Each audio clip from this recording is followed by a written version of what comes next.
A sloth, a donkey, and a curious human send a prompt and see what they're doing. One hits record with a question on his mind. Two brothers pick it up, see what they find. Corn takes his time, Herman's got the facts. Back and forth, they never hold back. My weird prompts, come on in, that's where we begin. My weird prompts, glad you're here. This episode was generated using artificial intelligence. Please verify facts. My Weird Prompts is a community-driven initiative exploring how AI can fuel curiosity and uncover the fascinating ways our world works. GPU compute for this podcast is generously provided by Modal. Learn more at modal.com. Usually, when we get these prompts, I expect something about the latest large language model or a breakthrough in solid-state batteries. But today's prompt from Daniel is about something much more ubiquitous and, frankly, a lot stickier. He wants us to do a deep dive into the history of ketchup.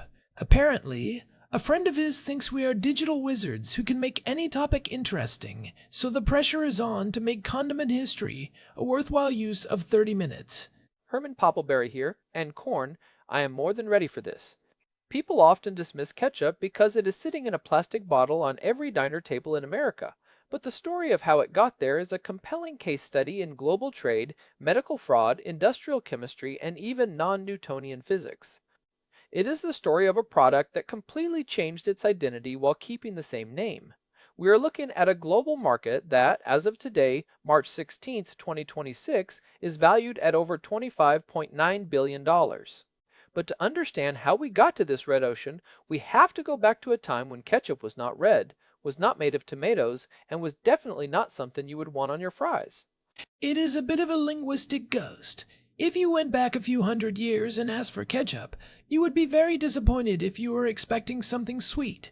In fact, you probably would not even recognize the ingredients. We are talking about a total deconstruction of the label. You really would not. The word ketchup itself is a linguistic fossil. It comes from the Hokkien Chinese word ketchup, which was a term used in the southern Fujian province and Taiwan. In its original form, dating back as far as 300 BC, ketchup was not a vegetable sauce. It was a sauce made from fermented fish brine. By the 6th century, Chinese cooks were taking fish intestines, stomachs, and bladders, packing them with salt in jars and leaving them in the sun for months. The resulting liquid was pungent, salty, and packed with umami. It was the ancient ancestor of modern Southeast Asian fish sauces like nuot mam or nam pla. So we are starting with fermented fish guts in the sun. That is a bold move for a condiment that eventually became the quintessential American topping. How does a fermented fish sauce from southern China end up in the British maritime trade routes? It was the Fujianese settlers. They traveled throughout Southeast Asia to places like Indonesia and Malaysia, and they brought this fish sauce with them. British traders and sailors encountered it in the late 1600s. They loved it because it was incredibly shelf-stable, which is a big deal when you are on a wooden ship for 6 months, and it provided a massive flavor punch to otherwise bland naval rations. By 1682, the word ketchup starts appearing in English print. By 1690, it is ketchup, and by 1730, it is catsup. All those spellings were floating around at the same time, trying to phonetically capture a Hokkien word for fish brine. But at this point, it is still the fish version. When does the transition happen? I assume the British did not just keep importing Chinese fish sauce forever. They must have tried to replicate it with local ingredients. That is where the radical ingredient substitution begins. The British palate at the time was not necessarily looking for a one-to-one replica of Southeast Asian fish sauce. They wanted a savory, salty liquid that could be stored for a long time. They started making British ketchups out of whatever they had on hand that could be fermented or pickled. We see 18th century recipes for mushroom ketchup, walnut ketchup, oyster ketchup, and even kidney bean ketchup. If you look at Eliza Smith's cookbook from 1727, The Complete Housewife, her recipe for ketchup involves 2 gallons of strong stale beer and a pound of anchovies. It was a dark, thin, salty liquid used to flavor stews and roasted meats. If you go to a high-end supermarket in the United Kingdom today, you can actually still find George Watkins mushroom ketchup, which is a direct descendant of that era. It is thin, dark, and very salty. No tomatoes in sight. It is wild that the name survives such a total overhaul of the recipe. It is like if we started making coffee out of boiled potatoes, but kept calling it coffee. But we have to talk about the tomato. Why did it take so long for the tomato to enter the frame? We think of tomatoes and ketchup as inseparable now, but for a long time, the tomato was the black sheep of the produce aisle. The tomato had a major image problem. Tomatoes are part of the Solanaceae family, the nightshades. For a long time in Europe and colonial America, they were widely believed to be poisonous. To be fair, the leaves and stems do contain toxic alkaloids like solanine, but the fruit is fine. However, there was a very specific reason the wealthy were afraid of them. In the 1700s, aristocrats often ate off pewter plates. Pewter has a high lead content. Because tomatoes are highly acidic, the juice would leach the lead out of the plate and into the food. So, people would eat a tomato, get lead poisoning, and blame the fruit. It was a case of mistaken identity that lasted for decades. Precisely. They called it the poison apple. It took until the early 1800s for that myth to really start crumbling, especially in the American South where the climate was better for growing them. But even once people realized they would not die instantly from a tomato, they did not immediately think of it as a base for a table sauce. That required a very strange detour into the world of 19th century patent medicine. This is where the story gets truly bizarre. This is the part of the story that sounds like a fever dream. You mentioned a doctor in Ohio, Dr. John Cook Bennett? Spot on. In 1834, Dr. Bennett started a massive campaign claiming that tomato ketchup was a miracle cure. He published recipes and articles claiming it could treat everything from indigestion and diarrhea to jaundice and even rheumatism. He basically framed the tomato as a superfood before that term existed. But he did not just sell it as a sauce, he turned it into pills. He was selling concentrated tomato extract in pill form as a universal tonic. He claimed it would cleanse the liver and improve circulation.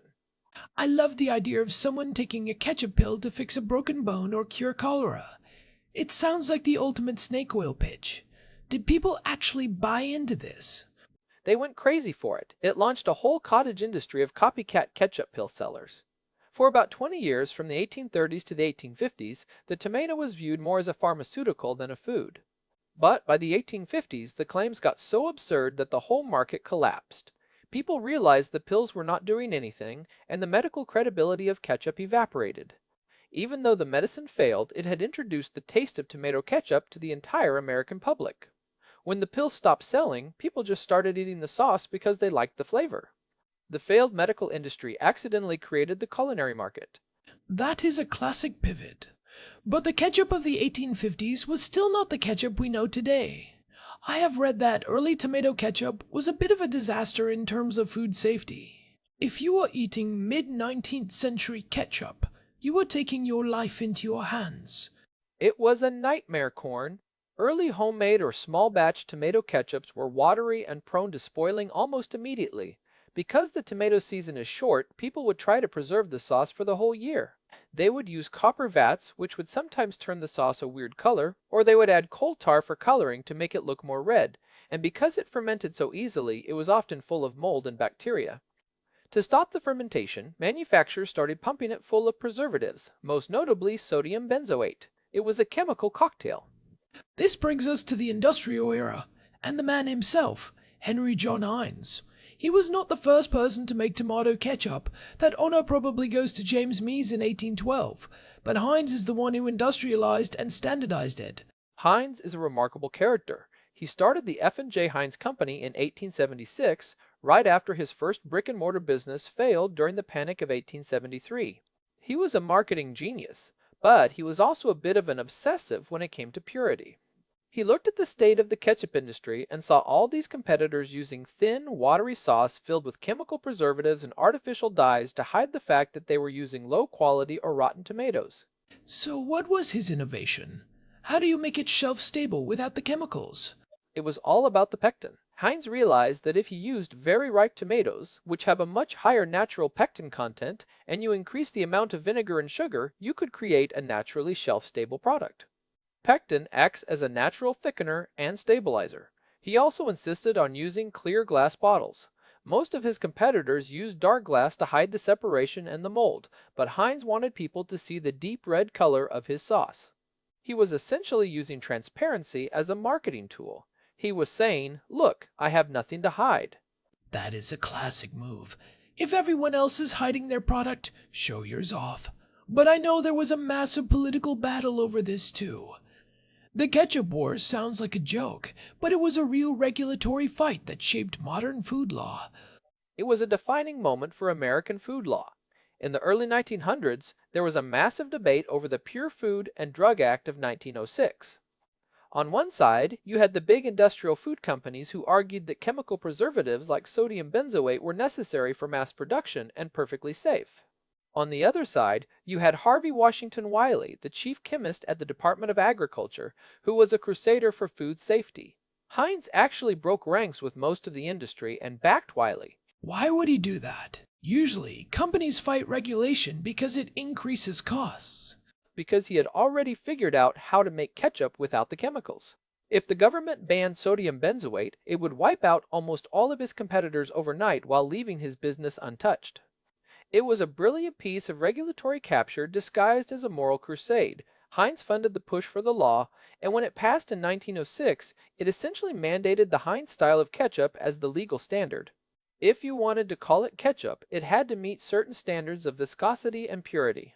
So, the very definition of what ketchup is was forged in this battle between a government chemist and a guy who really liked pectin.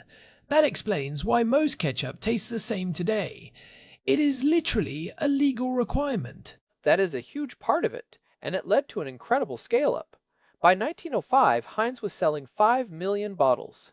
Just 2 years later, they were at 12 million bottles and exporting to every corner of the British Empire, from Australia to South Africa. This is also when the 57 variety slogan becomes a global icon. As you mentioned earlier, that number was completely arbitrary. Heinz saw a shoe advertisement on a train that mentioned 21 styles of shoes, and he just thought 57 sounded lucky or memorable. He was already selling more than 60 products at the time. I love that. It is pure psychological anchoring. It makes the company sound established and diverse, even if the number has no basis in reality. But let's talk about the bottle itself. Because the physical experience of ketchup is part of the story. Everyone has had that moment of frustration where you're hitting the bottom of a glass bottle and nothing is happening, and then suddenly you have a plate full of red sauce. That is my favorite part of the science here. Ketchup is what we call a thixotropic fluid. Most fluids, like water or oil, have a constant viscosity regardless of how much you stir them. Those are Newtonian fluids. But thixotropic fluids are non-Newtonian. Their viscosity decreases under shear stress. When ketchup is just sitting in the bottle, the molecules are all tangled up and acting like a solid. But when you apply force, specifically shear stress, by hitting the side of the bottle or shaking it, the structure breaks down and it starts to flow like a liquid. So hitting the base of the bottle is actually the wrong way to do it? Well, hitting the base applies pressure, but what you really want is shear. That is why the old trick of hitting the neck of the bottle, specifically on the little 57 embossed in the glass, works better. You are applying force to the part of the fluid that is closest to the exit, creating a shear zone that lets the rest of the sauce slide out. The iconic shape of the glass bottle was actually designed to slow the pour, because in the early days, a slow pour was a sign of high pectin and high quality. It was a feature, not a bug. It proved the product wasn't watered down. It is funny how we have kept the aesthetic of the glass bottle even though we have mostly moved to plastic squeeze bottles. It is a bit like the save icon on a computer still being a floppy disk. We are attached to the history even when the technology has moved on. And the scale of this is just hard to wrap your head around. What is the market like today? It is massive. As of 2025, the global ketchup market was valued at about $25.9 billion. It is projected to hit over $44 billion by the mid-2030s. We are talking about 15 billion units produced every single year. In the United States alone, we consume about 10 billion ounces of the stuff annually. That averages out to about 3 bottles per person. And if you look at the fast food industry, the numbers get even more surreal. McDonald's alone distributes approximately 11 billion individual ketchup packets every year. 11 billion. That is more than one for every person on Earth, just from one restaurant chain. It really has become the ultimate delivery system for umami. But where does all this come from? I assume we are not just growing these tomatoes in backyards anymore. Most of the tomatoes for the American market come from California, specifically the Sacramento Valley. These are not the kind of tomatoes you would put in a salad. They are bred specifically for processing. They have thick skins, low water content, and very high solids. They are essentially little red bricks of pectin and sugar. A single bottle of Heinz requires about 1.5 kilograms of fresh tomatoes to produce. It is a massive agricultural operation that is timed down to the minute to get the fruit from the field to the processing plant before it starts to degrade. It is a long way from the fermented fish guts in 17th century China. It is almost like the story of Ketchup is a mirror for the story of the modern world. It starts with a regional, artisanal product, gets picked up by global trade networks, undergoes radical ingredient substitution to fit new tastes and supply chains, gets hijacked by medical grifters, and is finally standardized and optimized by industrial giants. And it continues to evolve. Right now, the fastest growing segment of the market is organic and low sugar variants. People are starting to push back against the very things that made Heinz successful in the first place, the high sugar and high salt content. But the core identity remains. It is that perfect balance of sweet, sour, salty, and umami. It is one of the few foods that hits every single taste bud simultaneously. I think that is why it is so hard to displace. You can have different brands, but they all have to hit that specific flavor profile. If it does not taste like that specific balance, our brains tell us it is not ketchup. We actually touched on something similar in episode 1041 when we talked about life in the pre-refrigeration era. Back then, fermentation and high-salt, high-acid sauces were not just a flavor choice, they were a survival strategy. Ketchup is essentially a relic of that era that we decided we liked so much we would keep it around forever. It really is. And it is a testament to the power of branding. The fact that we still use a name derived from a fish sauce to describe a tomato-based sugar sauce is incredible. It shows that once a word captures a certain slot in the human brain, the savory table condiment slot, the actual physical substance behind that word can change completely without us even noticing. So, what is the takeaway for our listeners? Besides the fact that they should hit the neck of the bottle instead of the base, I think the biggest lesson is about the importance of regulatory standards and how they shape our world. The 1906 Pure Food and Drug Act did not just make food safer, it defined the sensory experience of our lives. If the ketchup wars had gone the other way, and sodium benzoate had won, our ketchup today would probably be much thinner, more bitter, and full of dyes. We live in a world designed by the winners of these forgotten industrial battles. and it is a reminder that even the most boring, everyday object has a secret history of chemical warfare and medical fraud behind it. Nothing is as simple as it looks on the grocery store shelf. Not even a bottle of red sauce. We're talking about a $25 billion industry that basically started because a doctor in Ohio told people it would cure their diarrhea. If that is not a quintessentially human story, I do not know what is. It definitely makes me look at those little packets at the bottom of the takeout bag a little differently. They are not just trash, they are the end result of 300 years of global evolution. And a lot of very stressed out tomatoes in Sacramento. Well, I think we have met the challenge. We managed to talk about ketchup for nearly half an hour without making it sound like a culinary masterpiece, but hopefully making it sound like a fascinating piece of history. I hope so. It is one of those topics where the more you peel back the layers, the more you realize how much of our modern infrastructure is hidden in plain sight. From the thixotropic physics to the pectin-based preservation, it is a triumph of engineering as much as cooking. We should probably wrap it up there before I start getting hungry for fries. This has been a deep dive into the red stuff, and honestly, I am impressed by the sheer scale of the operation. 11 billion packets is a number that is going to stick with me. It is a lot of sheer stress, Corn. It certainly is. Well, thanks for the deep dive, Herman. This was a lot more interesting than I expected when I saw the word ketchup in the prompt. My pleasure. I am always happy to talk about non-Newtonian fluids and 19th century patent medicine. We will have to find another condiment for you to obsess over next time. Maybe mustard has a secret history of international espionage. You might be surprised. I probably would be. All right, let's get out of here. Thanks as always to our producer, Hilbert Flumingtop, for keeping the show running smoothly behind the scenes. And a big thanks to Modal for providing the GPU credits that power the generation of the show. We could not do it without that compute. This has been My Weird Prompts. If you enjoyed this deep dive, consider leaving us a review on your favorite podcast app. It really does help other people find the show and join our weird little community. We are on Spotify if you have not followed us there yet, so hit that follow button to get notified when new episodes drop.